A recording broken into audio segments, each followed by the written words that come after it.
Hey, what's up everyone? Watch this video here for Tuesday, February 25th. Starting off with the SPY. Big gap down today. I think the Dow ended up down slightly over 1,000 points. And the teamwork was fantastic. We were very clear not to dive in anything at the open and to let things play out. And I don't think I took my first trade for, 20, 30 minutes or something. But this was my results today.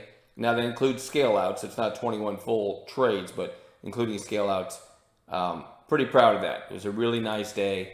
That's with no shorts, by the way. So everyone that says, hey, the market's weak, got to learn to short. To quote Jim Cramer, there's always a bull market somewhere. And that's what we're pretty good at, finding the stocks to trade and trading them, getting in the right entry. So you only have to worry about scaling. I'll give you one example for those of you who didn't make it to chat today. SPCE. Wayne called this actually twice. He called it through 33 here, got a 50-cent move, sold some, and then protected the entry, just like we teach, right? So he's back out at 33, but he typed in pretty quickly, hey, this is strong. I'm going to try it again through 33.50. Half number inflection point, strongest stock on the tape almost out there, right? Especially considering it's not a coronavirus play. And this thing has been really strong lately. So he called it again through 33.50, and that one, it didn't look back. Just a really, really nice call by Wayne. I made a couple calls on APT today. Give you one more highlight from today. My first call was right here through 650. I'll give you the rationale. It gapped up. It's a mask play for coronavirus. Gapped up, sold off, put in a very clear lower high at 657, and then was kind of bouncing up again. And there was a big seller on the tape at 650. So half number inflection point with, I deemed a break of the lower high over 657 as a potential catalyst, red to green, and high of day. So I would say you had three potential catalysts just above and a seller on the tape. Love that setup. Got long at 650. Was a seller into the high of day breakup here in the 670s. Not a huge move, but I still made pretty good money. It was a pretty good setup, so had some decent size.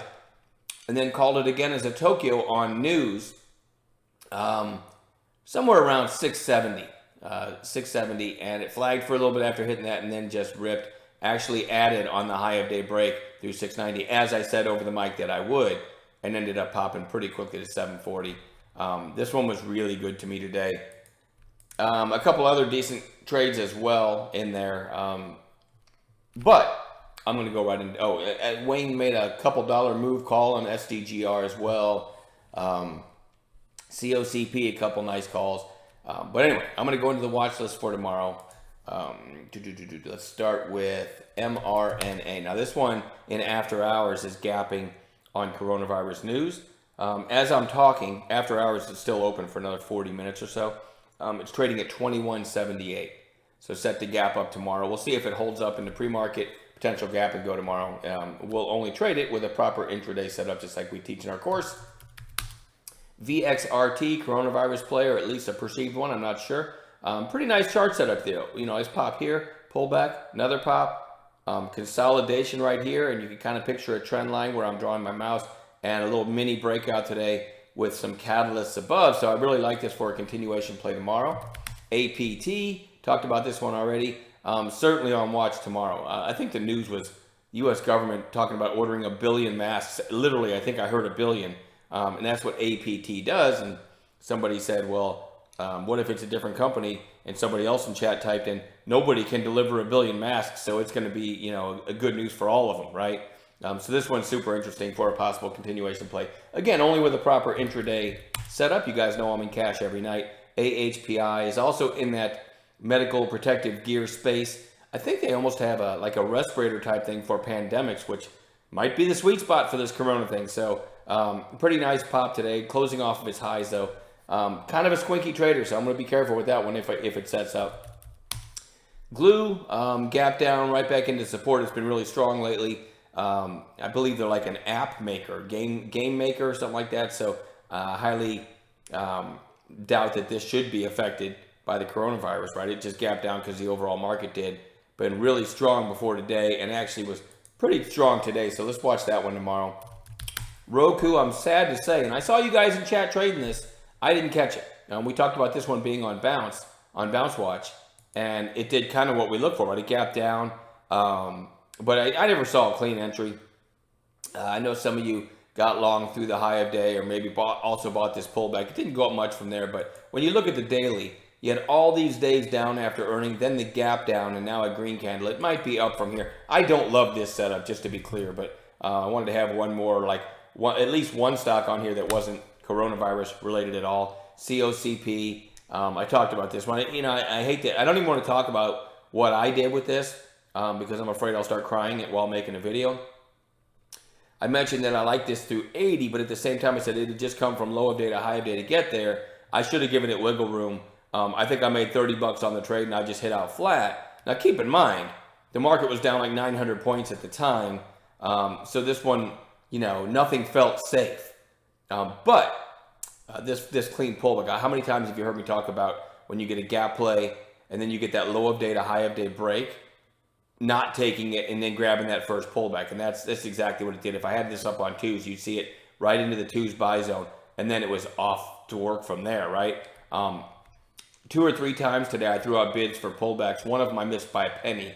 So it's like I did a good job identifying that this thing, the daily chart, was super interesting, but I just could never find a way to get in cleanly. So anyway, but that goes on watch for tomorrow because of the massive volume.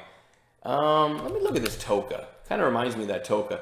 I don't have this on the watch list, but maybe keep this one on your radar. That thing's been, we had a narrow range tomorrow and then it takes out the highs. I actually do have it on a chart for tomorrow, but I'm not going to put it on the watch list because I don't love the chart setup today. I'd like to see it come in for a couple days. Anyway, CODX had news this afternoon, and look at this thing. I think I said this in the video yesterday, or maybe just in the chat room. This thing really rips when it has news, but if you're just playing the chart and it takes out like an early high like it did yesterday, or yesterday would be Friday, it doesn't ever really follow through. And that, you see, remember I called it right here as an opening range breakout, and I ended up taking a flat. I made like 17 bucks on it or something. But back here, Thursday, it had news. And so I had even said that. I said, if it doesn't have a headline, it generally doesn't rip well. This afternoon, you see what it did with the headline again. It moved so fast it got halted and then resumed and went even higher. Anyway, it's extended, but the coronavirus, and they've got a test for it, and it got the CE mark or whatever for use in other countries, something along those lines.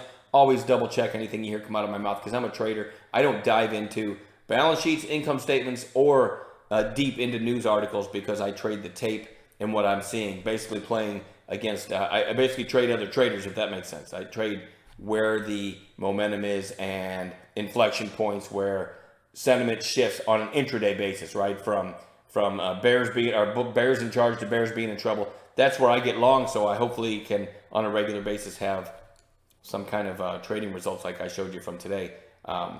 The entry for me is very, very important. So I've actually found sometimes it's a detriment to dive into a story and start reading every article you can find, because then you'll find yourself actually becoming biased. You might love the story and maybe not realize the company needs cash, or you might love the story and not think about something else, and it could be really heavy and you don't listen to what you're seeing.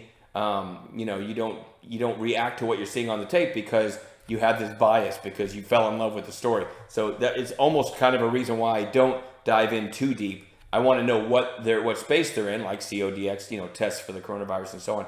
But to me, level 2, time and sales, and the chart are way more important. All right, anyway, I'm done babbling about that. So CODX is on watch for tomorrow.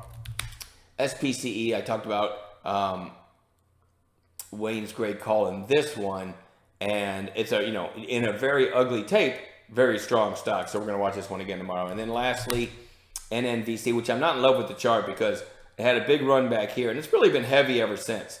And today's gap up got sold off pretty hard again. But we get an A+ setup, and the coronavirus plays are moving. It's one I'm going to keep an eye on. All right, so we'll leave it at that. We'll add gappers to this list as well.